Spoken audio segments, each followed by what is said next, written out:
मला मला मी अशी समोरच उभे होते, मी पूर्ण चक्क मी आणि असं काही नाही मी रडले वगैरे. नवीन शाळा वगैरे, माझी बहीण इथेच होती आणि मला नवीन ते असं वाटलं पण नाही. असं सुपर हिरो कसे येतात तर सर बोलले इथे बस. आणि तेव्हा माझ्या चांगली ओळख पण नव्हती, तेव्हा अशा 2-3 जणी होत्या त्यामुळे इथे बस. मी खूप म्हणजे 1-2 महिना त्यांच्या वर्गात असेल. नंतर मला सूर्यवंशी सरांच्या वर्गात पाठवता गेलं.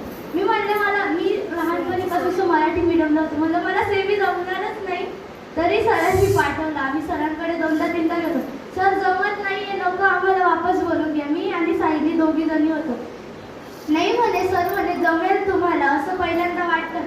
नंतर सूर्यवंशी सरांसोबत आमचा चांगला वेळ जायला लागला. सूर्यवंशी सर पण खूप चांगले शिकवायचे. मॅथ जसं खूप वीक पण मग कळायचं पण.